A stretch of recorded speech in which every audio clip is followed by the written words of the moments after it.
एक आठवडा राहिलाय, मतदान अजून झालं नाही तरी भाजप 100 ठिकाणी बिनविरोध निवडून आलेली आहे. ते स्वतःचा मित्र पक्ष अजितदादा पवारांना संपवायचं बघतायत, ते स्वतःचा पक्ष एकनाथ शिंदे साहेबांचा पक्ष संपवायचं बघतायत. इथे फॉर्म इतर कोणाचा राबवणार नाही आणि फक्त भाजपचाच एकटा उमेदवार उभा राहील अशी ती परिस्थिती करतात. की भाजप एका बाजूला संविधान बदलण्याचा प्रयत्न करते, दुसऱ्या बाजूला आरक्षण संपवण्याचा प्रयत्न करते, आरक्षणामध्ये पातळीकरण करण्याचा प्रयत्न करते आणि त्याचबरोबर स्थानिक पातळीवरती भाजप इतर कोणताही उमेदवार राहणार नाही किंवा स्वतःचे मित्र पक्ष संपवून स्वतःचा पक्ष मोठं करायची परिस्थिती करते. ते झालं, विधानसभेमध्ये झालं ते झालं, पण लोकसभेमधली लोक, विधानसभेमधली लोक कधीही आपल्या हक्काची लोक नव्हती. आपल्या हक्काचे आणि आपल्या रोजच्या प्रश्नावरती काम करणारी कोण लोक असतात तर ते स्थानिक स्वराज्य संस्थेमधली लोक असतात. ते तुमचे नगरसेवक असतात, ते तुमचे जिल्हा परिषदेचे मेंबर असतात, ते तुमचे पंचायत समितीचे मेंबर असतात आणि खास करून ते तुमचे नगर अध्यक्ष असतात. म्हणून आपण सर्वांनी समजून घेतलं पाहिजे की आमदार आणि खासदार या वरच्या निवडणुका असतात, पण आपल्या रोजच्या जीवनामध्ये ज्या गोष्टींनी फरक पडतो, आपल्या दैनंदिन जीवनामध्ये ज्या समस्यांनी फरक पडतो, त्या समस्यांवरती हात घालायचा असेल आणि त्या समस्यांवरती मार्ग काढायचा असेल तर आपल्या सर्वांना हे समजून घेणं गरजेचं आहे की स्थानिक स्वराज्य संस्थेमध्ये, नगर परिषदेमध्ये, नगर पंचायतीमध्ये, नगरपालिकेमध्ये, तसंच जिल्हा परिषदेमध्ये आणि पंचायत समितीमध्ये आपल्याला आपल्या हक्काचे आणि आपले काम करणारे उमेदवार हे निवडून द्यायला लागणार आहेत, हे आपण सर्वांनी समजून घेतलं पाहिजे. आमदार खासदार निवडणूक झाल्यानंतर येत नाही.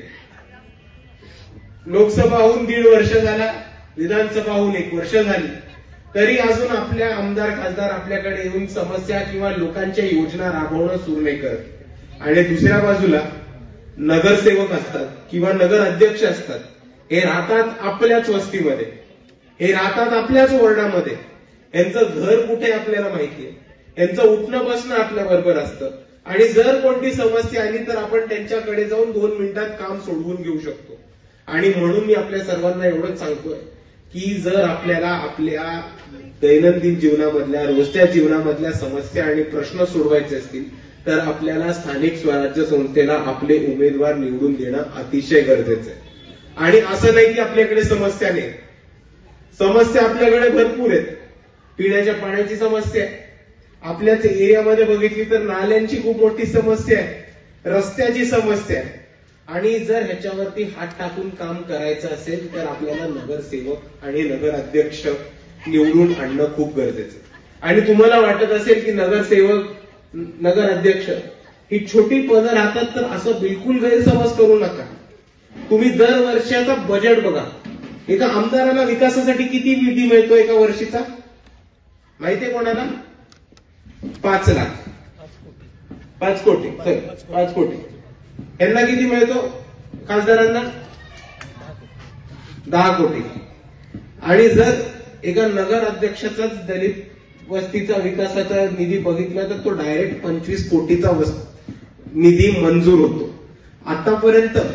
पण तुम्ही बघितलं असेल तर तुम्हाला एक गोष्ट प्रामुख्याने कळेल की 25 कोटी जरी कागदोपत्री साईन झाले असतील तरी ते पैसे कधीही आपल्या वस्तीत पोहोचत नाहीत आणि ते कधीही पैसे आपल्याला आपल्या विकास कामांच्या योजनांमध्ये दिसत नाहीत.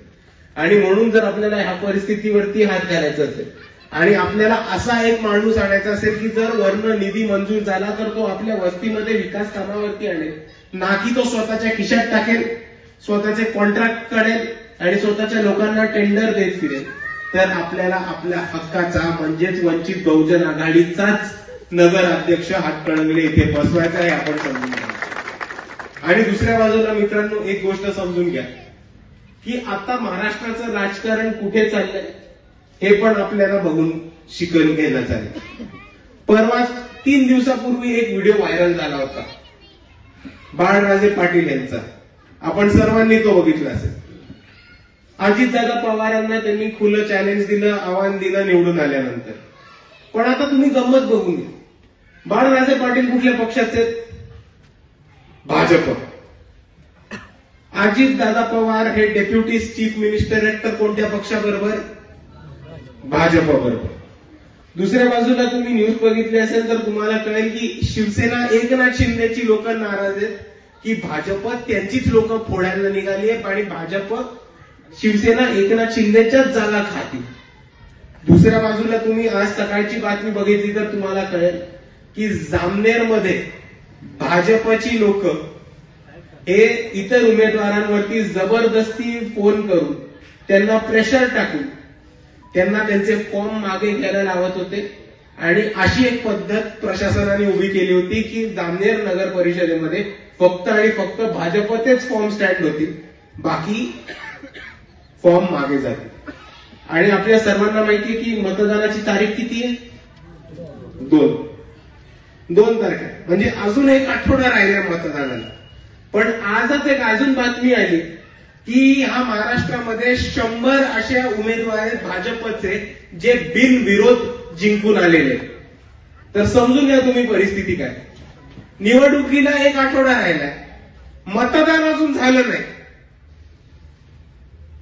तरी भाजप 100 ठिकाणी बिनविरोध निवडून आलेली आहे. ते स्वतःचा मित्र पक्ष अजितदादा पवारांना संपवायचं बघतायत, ते स्वतःचा पक्ष एकनाथ शिंदे साहेबांचा पक्ष संपवायचा बघतायत आणि दुसऱ्याच बाजूला जिथे फॉर्म इतर कोणाचा राहणार नाही आणि फक्त भाजपचाच एकटा उमेदवार उभा राहील अशी ती परिस्थिती करतायत. आणि ह्या परिस्थितीला दडपशाही आणि ठोकशाही म्हणतात, ह्याला लोकशाही म्हणत नाहीत. हे आपण प्रामुख्याने समजून घ्या की भाजप एका बाजूला संविधान बदलण्याचा प्रयत्न करते, दुसऱ्या बाजूला आरक्षण संपवण्याचा प्रयत्न करते, आरक्षणामध्ये पातळीकरण आणण्याचा प्रयत्न करते, त्याचबरोबर क्रिमी लेअर उपवर्गीकरणासारखे मुद्दे आरक्षणामध्ये आणण्याचा प्रयत्न करते. आणि त्याचबरोबर स्थानिक पातळीवरती भाजप इतर कोणताही उमेदवार राहणार नाही किंवा स्वतःचे मित्र पक्ष संपवून स्वतःचा पक्ष मोठं करायची परिस्थिती करते.